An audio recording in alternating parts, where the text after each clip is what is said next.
What is going on, everybody? It is the Icebreaker here, back with another video. Welcome back to the channel, and of course this video has some more NHL content for you guys. Continuing things off in our short series here of our divisional standings predictions for each NHL division for the upcoming 2023-2024 season.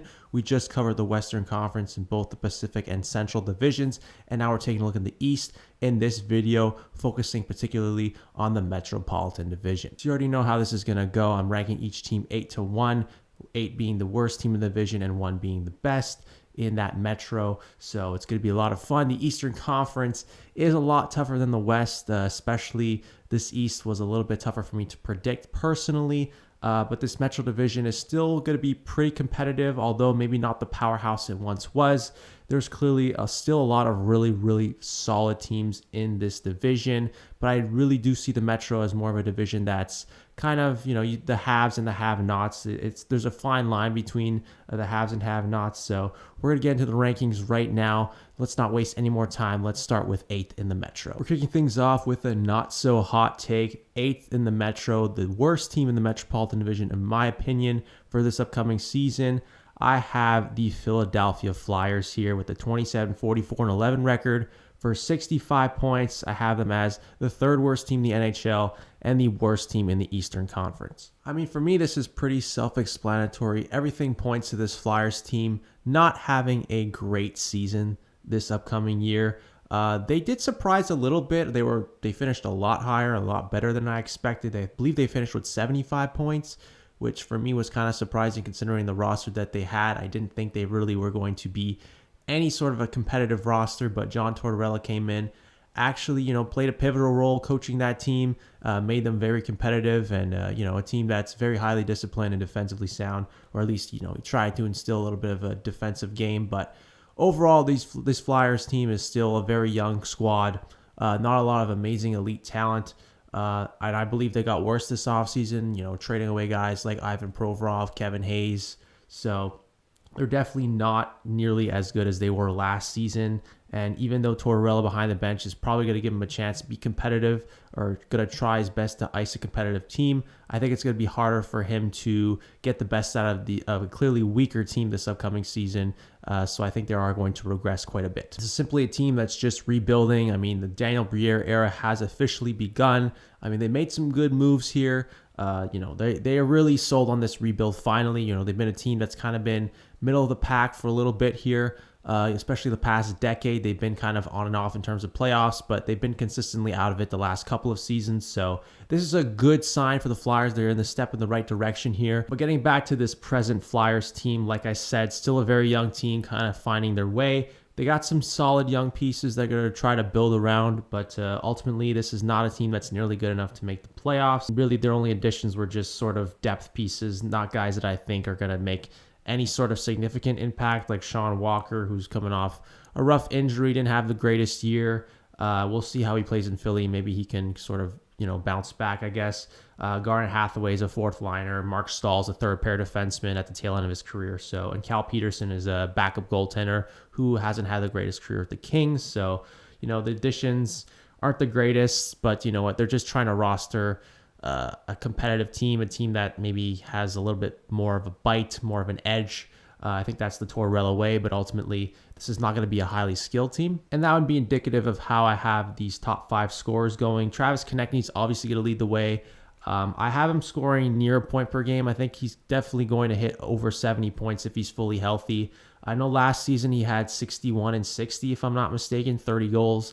I don't think he's going to hit 30 goals. I don't really view him as a prolific goal scorer, guy who can score 40 over a full season. I mean, he could prove me wrong because last year was technically kind of a breakout season in terms of his goal scoring, but I don't think he has that perennially elite goal scoring potential. But still, he's a very good player. Obviously, he was a point per game last season. I think it's going to be more of a struggle for him to produce at that rate, but still, I expect him to get over 70 points. And taking a look at some of their other young guys, Owen Tippett's coming off a really good breakout season. Finally has found a home in the NHL in a top 6 role with the Flyers, and I think he's fit in perfectly there. And I think he's going to lead the team's goal scoring, actually. I think he could actually surpass 30 goals. I mean, he had 27, I believe, this past season, so there's no reason why he shouldn't elevate his play again, develop a little bit more, be over the 50-point range. 32 goals I have him scoring. I think he's in for a really big season because I think he is one of their more pure, talented goal scorers on the team, one of their better goal scorers, obviously. Morgan Frost coming off a very solid season himself. I guess he is probably going to be slotted as their number one center, I believe, to start the season at least. He should hover around 50 points. I mean, he pushed nearly for it last season, so there's no reason why he probably shouldn't, kind of like Tippett, just improve a little bit slightly here. Then I got Couturier. Sean Couturier hasn't played in a while. I don't think he played at all last year and the year before. I think he was limited to only like maybe 20 games, 25 games, something like that, if memory serves correctly. So if he is indeed ready come training camp and come start of the season, that's why I have an asterisk next to his name and his point totals there. But if he is indeed ready, I think it's going to take a while for him to really return to that Sean Couturier that, once stepped on the ice. That guy who was a beast two-way centerman, was a 30-goal scorer, 70-point guy. I think it's going to take some time for him to really ease into the lineup and get back to playing at that level. So that's why if he does play the whole season, I'm not sure if I can see him necessarily surpassing 45 points. I would be a little bit surprised, but if he proves me wrong and comes back, has an amazing comeback season from his tough injury there, that would be awesome for the Flyers, and that probably would definitely greatly improve their chances of being a lot more competitive than we expect them to be. And then in fifth here, I got Joel Farabee surpassing 40 points. Not too long ago, I thought he was destined for a breakout season. Could be a guy that pushes for 30 goals. Maybe this is the year he actually does that, but so far, it hasn't been the case, but I still think maybe he should hover around 20 goals and 40 points, which I think is very reasonable. But overall, like I said, still a rebuilding team, a lot of young pieces trying to find their way. The forward group isn't the greatest as of right now, not a very highly touted offensive team, not a very highly touted skilled team. Do have some guys with some bite and some grit to them, some nastiness, but overall, I don't think this is a particularly good team. I think everybody knows that they're probably not going to be competing for a playoff spot in the coming years here. Defensively, I don't really care for them either. Not really a ton of amazing guys on that team. I mean, Travis Sanheim's decent. Cam York, I think, is destined for a breakout season, but apart from that, not really a lot to like at this stage. And then Carter Hart, I mean, he's coming off a better season compared to the previous couple of years, but, still has not returned to that at least above average goaltender that he was to begin his career. And if he can return to that form, then obviously the Flyers are in a much better position, but I think he's just going to struggle not playing with, not surrounded with the greatest team, kind of like John Gibson with Anaheim as, a good comparison there. So overall, this Flyers team's nowhere near ready to make the playoffs, and I think they're going to have a really terrible season. They're going to struggle quite a bit, especially in this Metro Division and even in the Eastern Conference. I don't see them making any sort of waves. But after that, the Metro does get a little bit interesting. Coming in at number 7th here, this is a massive hot take potentially here. I think a lot of people maybe view this team to be a little bit higher in the standings.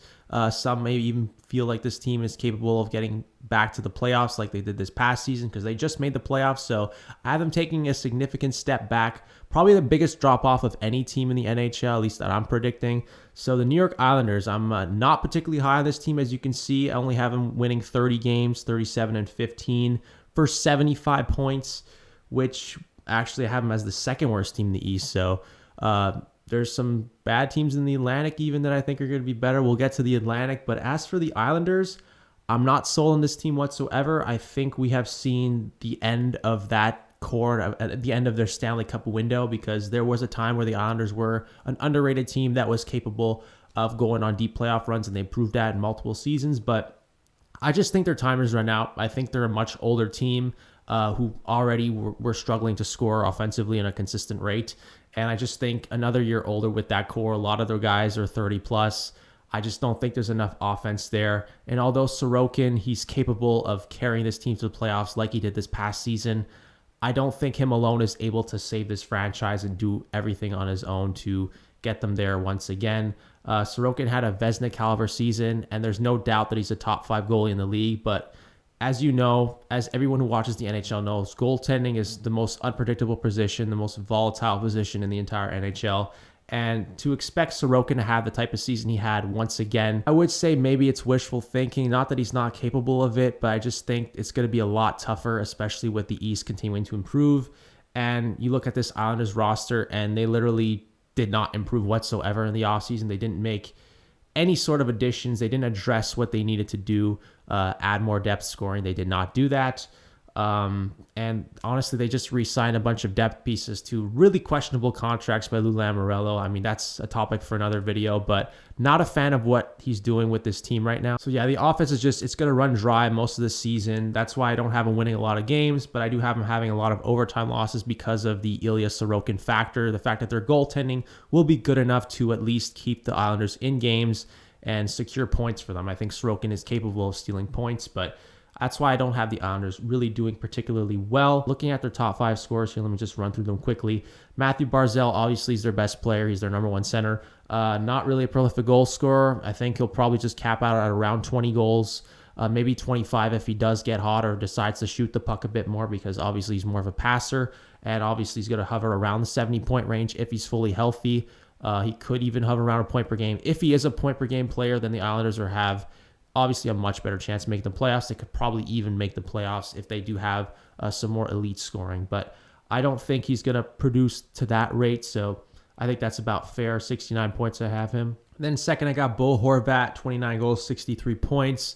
Honestly, did not produce quite at the rate he did with the Canucks once he was acquired by the Islanders to end out the season, and didn't really do that much in the playoffs either. So I'm a little bit concerned about where, how he fits into the lineup, what type of production we can get from him across a full season with the Islanders, who obviously are nowhere near the offensive team that the Canucks were. Brock Nelson have third. I think he's going to lead the team in scoring. I think he did last season. He had over 70 points. I'm not sure if he can replicate that again, though. I just think, again, he's another year older. Anders Lee in fourth. If he is fully healthy, he's had some injury troubles the last couple of seasons, but he should be a guy that hovers between 20 and 25 goals and 45 to 50 points. So I think this is very fair for him. 24 goals, 47 points. And then Dobson in fifth, rounding out the top 5. Consistent 40-plus point defenseman. They still got some solid pieces, but overall, I don't quite see enough goal scoring on that team. Outside of those top 4 guys, I mean, really, Bo Horvat, Nelson, and Lee, because like I said, Matt Barzal is not a goal scorer. But after those 3 guys in particular, nobody else on the team really strikes me as guys who can really step up offensively. I mean, I guess I could throw out an Oliver Wahlstrom if he has a breakout season again. That would definitely help the Islanders' chances to competing for a playoff spot once again. But look, the offense is just not there for me. I don't think they're a good enough team. I just think they're going to have a huge regressing season here. They're definitely not the team they once were.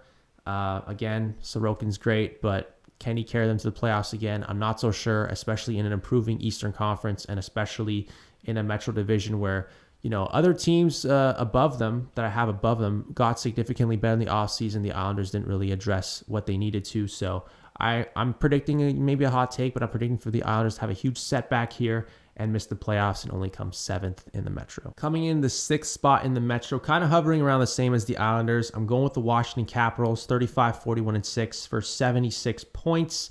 My reasoning for the Capitals having an even worse year than last year. They're coming off an 80-point season. First time they missed the playoffs in, I think, 9 years? I think 2014 was the last time they missed.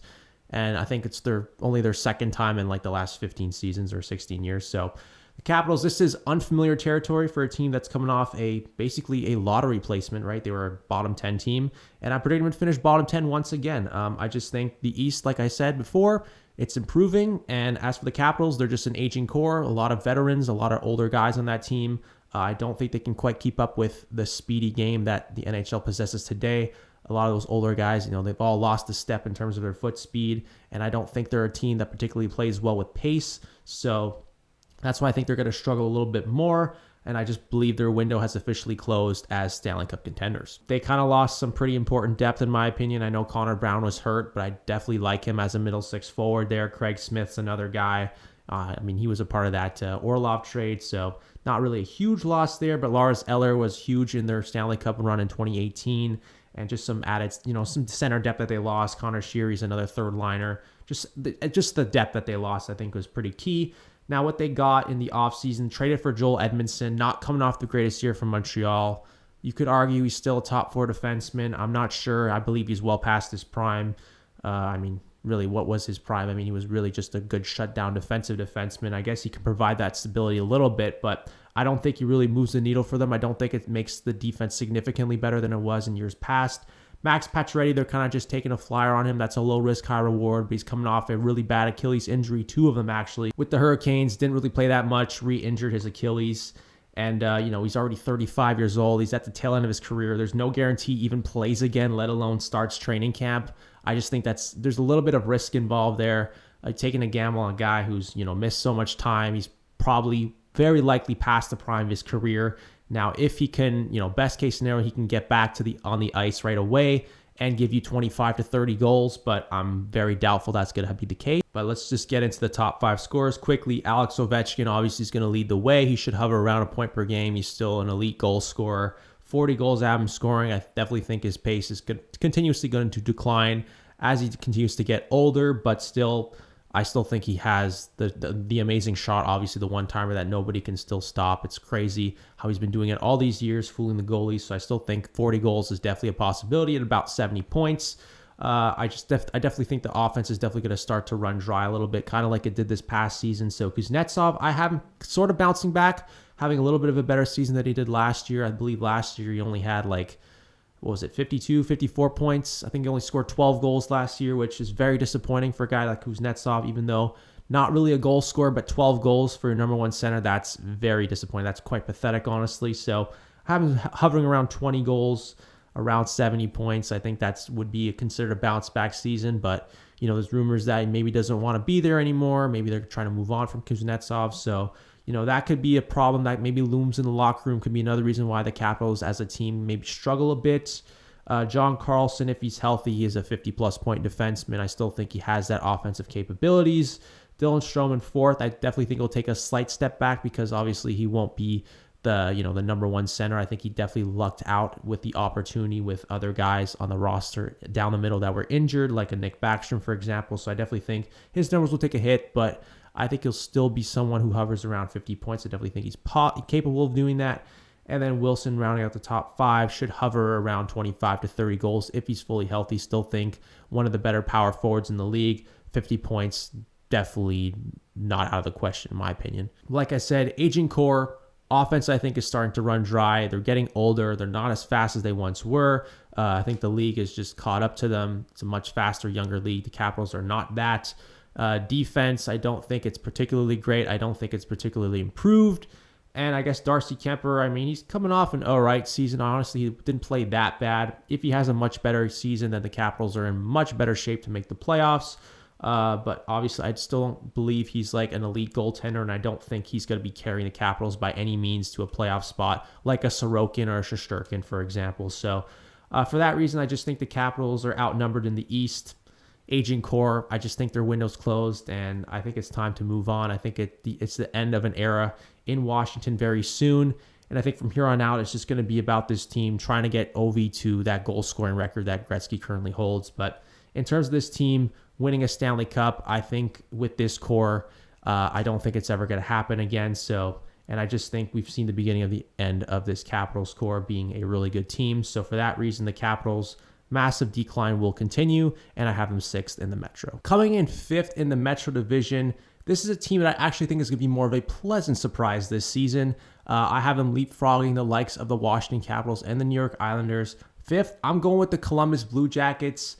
I think they might be the most improved team for this upcoming season. 36-10 for 82 points.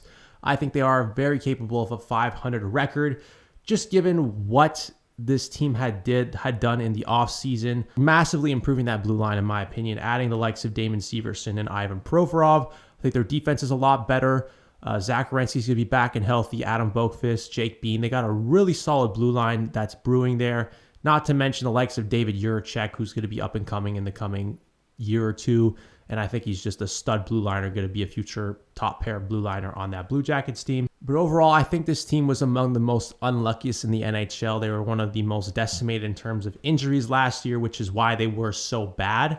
Now, entering last season, I wasn't particularly high on them, but I didn't think they would be that bad. Like, they didn't even crack 60 points, or maybe they barely cracked. I don't even remember. I think they might have been under 60. But yeah, that was a very, very tough season for the Blue Jackets there.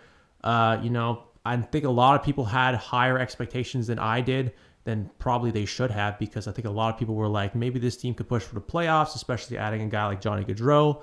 I wasn't on that bandwagon, but obviously, I mean, they proved me right, but not to that degree. I mean, they were completely pathetic last year, but I think if they're healthier, you bring in Mike Babcock as the new head coach. He's been out of the league for a while, but I think he still has something to give in a coaching role. So you know what? Give it a flyer. They took a flyer on him. We'll see how that pays off. But I think he has Stanley Cup pedigree, Stanley Cup experience. He's led multiple teams to at least Stanley Cup Finals and Stanley Cup championships, like the Red Wings in '08. So I think his structure. He should bring more structure on the defensive end. Should improve the roster overall. And I definitely think they're poised to make a huge jump forward, take a huge step forward, and be a much more competitive team. But obviously, I don't think they're quite there yet. They still have a lot of holes in their roster, but they'll be a significantly improved team, in my opinion. Taking a look at their top 5 scores here, they have a lot of really, really solid young pieces and a lot of great offensive talent with a lot of potential that those guys have yet to reach, who have very high ceilings. Obviously, Johnny Gaudreau leading the way. He's in the prime of his career, coming over from Calgary a couple years ago, or last off season, and he's coming off a decent year. He's near a point per game. Maybe was slightly disappointing, but I still believe he has that potential to be a perennial above point per game player. So I have him with 87 points, 28 goals, 59 assists. He's a great playmaker, obviously. He was over 50 assists this past season. So I think if he gets his goal scoring up, and as I expect he will, because I think the Blue Jackets offense as a whole will improve, he should hover around 90 points in my opinion. Line A in second has been decimated with injuries, him personally, the last couple of seasons. So hopefully a fully healthy season. He should be roughly a point per game. And I definitely think 40 goals in the cards. I mean, we all know he has that elite goal scoring upside. He just hasn't really provided much of that offense, since really his early days with Winnipeg. And also, I mean, the injuries would contribute to that he hasn't been in the lineup enough to really show the elite offensive talent he is. But everybody knows that he's an elite offensive talent. And then third, I got Kent Johnson taking a huge step forward in his second season, coming off a really solid rookie year, 40 points. I think he could possibly push for 60. I definitely think he has that potential. I mean, he was a high draft pick just a couple of years ago, and I definitely think he has that potential to be, a perennial top 6 option. At the very least, he is a, high-end second line forward. Maybe can be a number 1 center. But I definitely think the guy they are relying on depending on to become that franchise number 1 center is the guy having fourth here, Adam Fantilli, who's probably going to be playing in his rookie season with the club, and I think he should surpass over 50 points. I think he is a future franchise centerman. If it wasn't for Connor Bedard, who's an obvious generational talent, Adam Fantilli definitely would have been the number 1 overall draft pick. Or I guess he would have been second because Anaheim decided to pick Leo Carlsson. Still a great prospect, but I think Adam Fantilli is better in my opinion. So I think he's going to surpass over 50 points. I kind of view him as kind of like the Jack Eichel to Bedard's McDavid. So that's why I think he'll have a similar rookie season to Eichel, but establish himself as one of the better young centermen in the league. Maybe, quickly early on in the year, they might decide, I think he deserves to have that number 1 center job and play alongside Johnny Gaudreau or Line A. I mean, I don't know if they're playing those two together right now, but if they do, and that would be a crazy top line. So, but yeah, I'm definitely expecting a really solid rookie season from Adam Fantilli and be among the favorites to win the Calder Trophy for sure. And then rounding out the top 5, Zach Werenski coming back fully healthy with an improved offense around him, quarterback in the top unit. I see no reason why Zach Werenski shouldn't have over 50 points. So yeah, this is definitely a team that's wildly improved. I think up front, definitely they're going to score a lot more goals than they did last season. There's other depth pieces on that team that could take steps forward, like Cole Sillinger. Even Jack Roslovic is a very solid third line center. You can put him in the top 6. I think he contributes pretty fine there as well. Also, Kirill Marchenko had a very underrated season this past year. Scored an absolutely insane clip to start the season. His goal scoring, there's definitely some high upside there. Potentially could hit 30 goals. So for the offense of the Blue Jackets, I'm not concerned. I think their blue line's improved. Better coach and Mike Babcock should have this team, in the right direction, moving in the right direction. The one concern I have is goaltending, and I ultimately think that is going to be the detriment to this team. Elvis Merzlikins has really struggled, since his first year, since he really burst onto the scene back in the 2019-20 season, where he was a very solid goaltender. But since then, it's been a bit of a struggle, and unless he can elevate his play and have better defense in front of him, and if he continues to struggle, I just think The Blue Jackets are definitely not going to go anywhere with that goaltending. So he really needs to find his game. If he can find his game, then we're talking about the Blue Jackets potentially stealing a wild card in the East. I definitely think the team on paper at least has that potential, but until they get that solid goaltending, they're not going to make the playoffs. But ultimately, they're still going to be a wildly improved team, but fifth in the Metro, 82 points is not going to get it done. And this is where we have a huge gap between the haves and have-nots. The bottom four teams, I feel like they're in a world of their own. They're going to be kind of mediocre to struggling. But these top four in the Metro division, these are the real powerhouses, in my opinion. We're going from the great to truly elite contending teams in the NHL. So with that said, fourth in the Metro, I'm going with the Pittsburgh Penguins, 46, 28, and 8 for 100 points. I think they're going to make the playoffs, have a massive bounce back season, and steal that first wild card in the East. Honestly, main reason for this, I think they underratedly possibly had the best offseason of any team in the NHL. That's why I'm expecting a bounce back. I know, it's a tough East. Maybe it's not a lock for them to get in. They are a much older team, kind of like the Capitals. They're constructed very similarly. So, maybe I'm kind of like giving them more of the benefit of the doubt, but just given what they did this past offseason, the additions they made, I think, have made them a significantly improved team. This was a team that only missed the playoffs by, 1 point? So I think just with the additions they made, they definitely are poised to be a little bit better. So, just looking at some of the additions here, Riley Smith to complement their top six replaces Jason Zucker. I believe that's an upgrade. Shoring up the blue line, replacing Jeff Petrie and Brian Dumoulin with Ryan Graves and Erik Karlsson. Yeah, that's a W. The defense got better. And Alex Nedeljkovic, okay, maybe, he's coming off a rough couple of years with Detroit. Can he provide decent backup goaltending to Tristan Jarry? That remains to be seen. That's a bit of a question mark because actually Casey DeSmith's not a bad backup. So with him gone now, maybe there's a little bit of questions with the goaltending depth, especially if Tristan Jarry goes down with injury. Knock on wood. Hopefully he doesn't and stays healthy, has a solid year. But the goaltending could be the issue. That could be the downfall for this team, which is why I don't think they're going to be an amazing team, an elite team. But I still think this team has the roster constructed that's good enough for them to at least be a playoff team and get back into, playoff status like they were for, 15 years prior to this past season. It's the first time in a very long time they missed the playoffs. So, but yeah, the roster looks good. I think they still have all the elite talent, top five scorers. Let's just go through them. Sidney Crosby, I think he's still one of the better centers in the NHL, obviously, even though he is 35, 36 now. 95 points ahead of him, basically around the same as he did last season, over 30 goals. I think he'll lead the team if it wasn't for Jake Gensel's injury. Evgeny Malkin should hover around a point per game. He's a bit older, so I'll say his play declines slightly, but he still should hover around a point per game. Then in third, I got Jake Gensel. I'm just assuming that he's only going to be out the month of October and he returns in November as expected. It's possible he only plays 70 games or maybe 68, 67, whatever the case may be. But so be it. Doesn't matter. Regardless, I still think he should hover, not far off a point per game. So I have him with 64 points if he plays 73.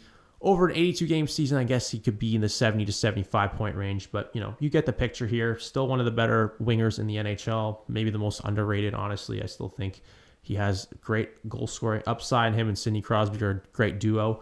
Erik Karlsson, I have him fourth on the team in scoring, but I do think he's going to take a massive step back. Obviously, I highly doubt he breaks 100 points again. For any player to break 100 points, let alone a defenseman, is extremely tough in the NHL. So I definitely don't think he's doing that again, even though on paper he's surrounded with a better roster in Pittsburgh than he was in San Jose. But I just think it was such a crazy outlier year for him in San Jose to put up 100 points. I just don't see how he could possibly replicate that. Now, I guess ideally, let's see. He's playing with better players. Is 80, 85 points possible? I guess, but I'm just not 100% sure. He has to fit in with a new team. So I'll say 60 points. I'll be modest. That could be rating him really low, but at the same time, I actually think that's kind of fair. Just given how amazing he was, I definitely think he's gonna be in for a significant dip in his production. That's for certain. But anyway, Ricard Raquel will round out the top 5 in my opinion. Should have around 60 points. Have it similar to last year. He was very solid in that top line with Crosby and Gensel for most of the season. So hovering around 25 to 30 goals. That sounds about right to me. So yeah, like I said, I just think the Pittsburgh Penguins are poised to have a bounce back season. They look like a very solid team. Much improved compared to last season, a team that just barely missed the playoffs. I think if those additions do come in and provide some immediate impact and really elevate this team, and I think the Penguins still have at least a run or two left in them with this core. So I'm picking them to make the playoffs, bounce back season, 4 teams coming out the Metro, which means I got the Penguins as a wild card. Getting into the top 3 in the Metro division, these next 3 teams I probably don't have to spend too much time on because I think a lot of people kind of expect these same 3 teams here. But third, I'm going with the New York Rangers to have a pretty much similar season as last year, 48, 25, and 9 for 105 points. They're a top 10 team in the NHL. Solid squad, great roster overall. Basically have elite talent at every single position. Forward group is very nasty. Defense is constantly improving, although there is still some issues there on a nightly basis. And of course, you have a elite top 5 caliber goaltender in Igor Shesterkin, Vezina caliber goalie. So the team, the Rangers as a whole, are very, very solid. I've always been kind of concerned about their offense because there have been points throughout the season that, they kind of have, hit some dry spells and, top guys don't quite produce at the rate that people think. And, there's some consistency issues there. But I definitely think they kind of addressed that. I mean, adding Blake Wheeler to kind of complement their top 6. He's a bit older, but I definitely think he gives them another element to their game, to that team that can really help them. Nick Bonino's a solid third line center still. Maybe you could argue he's a fourth line center, but at the same time, center depth, can never go wrong with extra center depth, especially if you want to go deep in the playoffs. You need those center depth pieces to make an impact. And I think Nick Bonino, he's done that in the past, so I think that's an underrated addition. Eric Gustafsson just added depth on the defense. Probably going to be playing on their third pair, but he's decent offensively. He's coming off an actually really good season, so he can provide a little offense there on the blue line and help out that team overall. Jonathan Quick to back up Igor Shesterkin. That's fine, but not exactly sure if he's an NHL caliber goalie anymore. But regardless, brings that veteran experience, Stanley Cup pedigree, 2-time champion, obviously was an elite goaltender back in the day. So just that added experience, that veteran leadership can help a team that, still trying to find their way, only made the playoffs twice in the last few seasons here. So they're definitely need those, veteran pieces. Blake Wheeler's another guy who's been in the league for a long time. So I think those are good additions. But overall, this is still a very solid team. Artemi Panarin should have around 100 points and 30 goals. I think he's obviously one of the better playmakers in the league. Power play specialist. I mean, this team kind of struggles a bit 5-on-5, but these guys will get their numbers. Mika Zibanejad, a 90-point guy, 40-goal scorer, in my opinion. Adam Fox, one of the best defensemen in the game as far as I'm concerned, should have around a point per game. He's elite offensively and underrated defensively as well. Here's the big one here. Fourth, I got Alexis Lafreniere, over 60 points. He's due for a breakout season. He's entering the 4th year of his career. He's a former number 1 overall pick. It's time for him to finally break out because those bust chatters are finally, they're starting to make some waves. They're trying to make some noise a little bit here because, this guy, he's a highly touted guy. He was amazing in junior, and everyone expected him to be one of those franchise wingers. He has yet to really show that. I mean, he's coming off a career high points this past season with 39, which isn't bad, but for a number 1 overall pick, you expect a lot more. So I'm expecting him. This is his time. This is his chance to prove that he was indeed, it was right for the Rangers to pick him with the number 1 draft choice. He was indeed deserving of that pick. So time for him to break out, because if not, there could be a lot of questions about, where this guy's future lies on the organization. And anyway, Chris Kreider, 5th, around 60 points. He should hover between 35 and 40 goals. Not going to probably hit that 50 he did a couple years ago, but even last season he had 36. So should hover in the 30-goal range. Still a really solid top 6 forward, obviously. Not much else to say about this Rangers team. Like I mentioned, they're just a solid roster. And with Shesterkin between the pipes, this is easily a Stanley Cup contender. But I think they are just a hair behind those top 2 teams in the Metro Division. So that's why I only have them 3rd. But still, they'll have over 100 points, in my opinion, and definitely will be in the running for a cup. So in a tight race competing for the top seed in the Metro, 2nd, I'm going with the Carolina Hurricanes, 52-20-10, 114 points, just barely missing out on that division title. they've kind of been the team in that division the past couple of seasons, but I think another team has overtaken them with their amazing offseason, but we'll get to that team a little bit later. As for the Hurricanes, they are still among the best teams in the NHL. They're coming off an Eastern Conference Finals appearance. Yes, they were swept by the Panthers, but nonetheless, very good team, very good season, went on a great run. Can't really be mad at that, to be honest. One of the most complete teams in the NHL, have a very deep roster up front. Maybe they're lacking that true superstar elite level talent, although there is a lot of really, really, really good players on that forward group, but still a really good team. And the defense is probably the best in the NHL as far as I'm concerned. And they have steady goaltending with Frederik Andersen and Antti Raanta when healthy.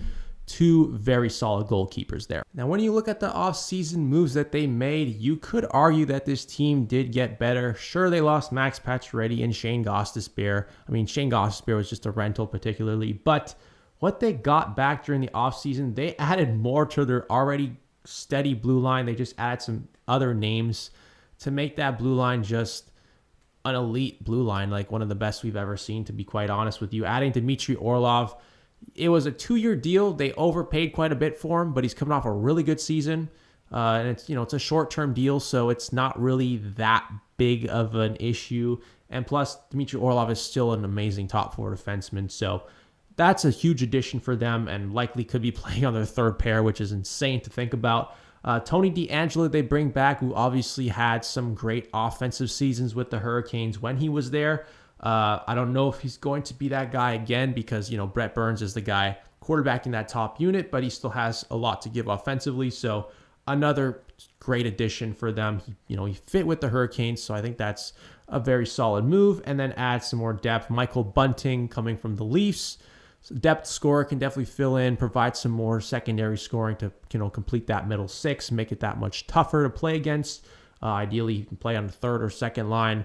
Probably on the third line, actually. I think him playing with like Jordan Staal and Jesper Foss, that's freaking amazing third line. That's a really tough third line to play against and guys that can contribute some pretty decent offense. So, yeah, the Hurricanes just got way deeper this offseason. And yes, them along with the first team in the Metro that I have ranked there among the most improved teams in the league. But Hurricanes especially are a team that's just poised to be just as good next season, if not maybe go on an even deeper playoff run. Can they go to a Stanley Cup final? Can they finally get the job done? We all know they have the roster to do it. We're getting into the top 5 scorers. I'm going with maybe a little bit of a hot take here. I'm actually going with Andrei Svechnikov to lead the team in scoring. I think this is going to be his huge breakthrough year. He's always been knocking on the door of superstardom, but I think this is the year he finally takes over as that guy. I have him scoring 47 goals, nearing 50. This past few years, he's kind of been known as more of a playmaker. At least his assists have been a little significantly higher than his goal scoring. But the Hurricanes drafted this guy to be a top goal scorer. And I think he still has that potential that he's yet to reach. I know he has broken 30-goal plateau, I think only once in his young career. But he definitely has another level to give. And that's why I think he's in for a huge breakout season. Coming back fully healthy, I just think he's going to be a man on a mission. Going to be the missing piece of that Hurricane squad. And, he could be a reason why the Hurricanes go deeper. Like I mentioned before, 86 points, 47 goals. I'm going to have him scoring. Sebastian Aho, obviously their number one center, should hover around a point per game. So him at second, not a surprise there. Natchez should be hovering around a point per game as well. Have him leading the team in assists. Having roughly the same season. I think his breakout season was indicative of him just arriving as one of those key guys. He is a top line contributor.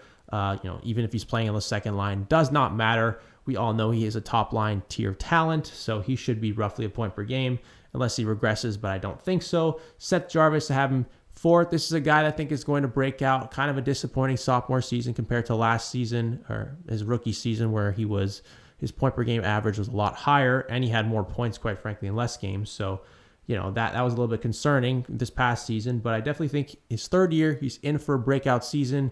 He's got top 6 minutes. He's playing with Sebastian Aho. There's no reason why he shouldn't hover around 60 points. And then fifth, I got Jesperi Kotkaniemi, another guy that I think is going to take another step forward. Maybe never going to, become that franchise number one center. He's drafted third overall, so you would expect guys to be drafted that high to become those elite talented players, but I don't think he has that ceiling. But regardless, I still think he maybe has the ceiling to be a decent second line center. And if he is centering a line with Martin Necas and Andrei Svechnikov, he's got to produce some numbers playing with those guys with the opportunity he's got. So I think 50 points kind of has to be a given, right? But overall, we all know the Hurricanes are one of the best teams in the NHL. Deep basically at every position. This is a Stanley Cup contender, no question about it. Second in the Metro. They're going to be among the elite teams in the league. A team I could very well see coming out of the Eastern Conference and very well see winning the Stanley Cup. With that, the first team in the Metro, first place in the Metro, a team that I think is barely going to edge out the Carolina Hurricanes, at least in the regular season. I think they're in for just about the same regular season, but I think they will edge out and win the division. I got the New Jersey Devils, 55 wins, 21 losses, 6 OT losses for 116 points. Second best team in the NHL and the best team in the East. Loaded up their top six, added Tyler Toffoli. Obviously, they traded for Timo Meier in the offseason. This is an absolutely loaded forward group now. You got Jack Hughes, Nico Hischier, Jesper Bratt, Timo Meier, Tyler Toffoli, Dawson Mercer, who's coming off an underrated sophomore season. That top six absolutely loaded, and not even to mention like Andre Palat, Eric Holla on your third line is absolutely insane. So this is going to be one of the top-end offensive teams in the league. They're going to score a ton of goals this season. Could even be the best offensive team, at least on paper. It seems like it is. And they're also a very impressive team on the defensive end. Sure, they lost Damon Severson, but you know what? Colin Miller's a decent replacement. I know Severson was probably going to be playing third pair minutes anyway, with the emergence of guys like Luke Hughes and Dougie Hamilton, who had an amazing season himself. So, yeah. The defense is still very solid. You got John Marino. Jonas Siegenthaler is another guy whose name, is pretty underrated. I think a lot of people don't understand how good or how important he is defensively for that team. But anyway, that's just their defense. And of course, their goaltending has taken a step forward. The past years, the goaltending has been what's held this team back. And I guess that still is the question that could still be the case. The goaltending could be a reason why this team maybe doesn't quite pop off to the level I expect them to. But Vitek Vanacek's coming off a very solid year. Akira Schmid really burst onto the scene late in the season and, was pretty impactful in the playoffs. He was basically the main reason why they upset, well, quote unquote upset, even though they were the higher seed, the New York Rangers in the first round. So, that's a solid duo you can go with here. You can roll with those two guys, even if those guys don't have eye-dropping seasons or, eye-popping stats or whatever, even if they're just average or league average, whatever, I don't think it will matter because of how elite this team is defensively and especially up front. The Devils are still going to run away with things, and they're still going to be among the best teams in the league. Obviously, looking at their top scorers, I think everybody in their top six could potentially hover a point per game, but, I'm being sort of modest with some of these guys. Jack Hughes, however, should lead the team in scoring if he's fully healthy, should hover around 110 points and over 50 goals. I mean, he had well over 40 this past season, so I think 50 plus isn't a hot take whatsoever. Nico Hischier in second, I think, is capable of having over a point per game season. I mean, he basically was around that this past year, and if the offense is going to continue to improve as I expect it to, Nico Hischier should take another step forward. He's a former number 1 overall pick.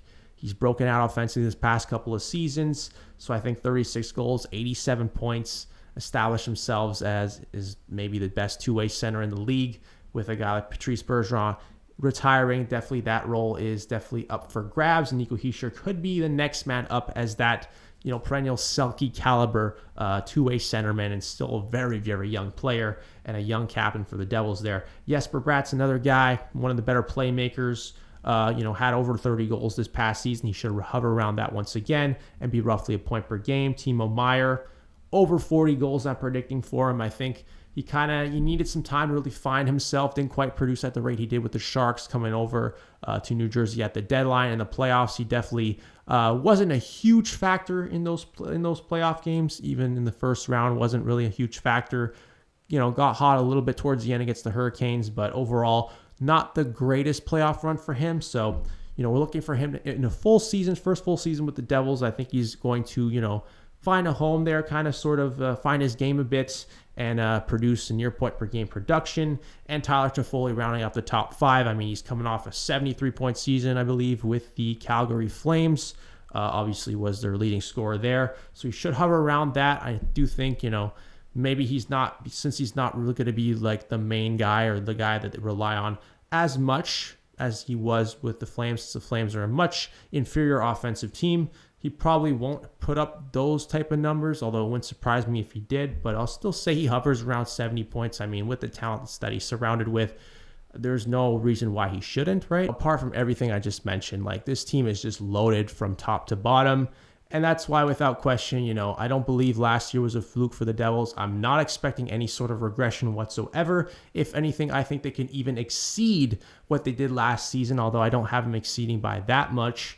Overall, this is a team that is poised to, win a Stanley Cup at some point. They finally entered their era here. Their Stanley Cup window has officially opened, and they have arrived as one of the best teams in the NHL. And look out for the Devils for the next 10 years, because this is going to be a team that's going to be very tough to beat. So with that is going to wrap up this video of my Metropolitan Division standings predictions for the upcoming 2023-2024 NHL season.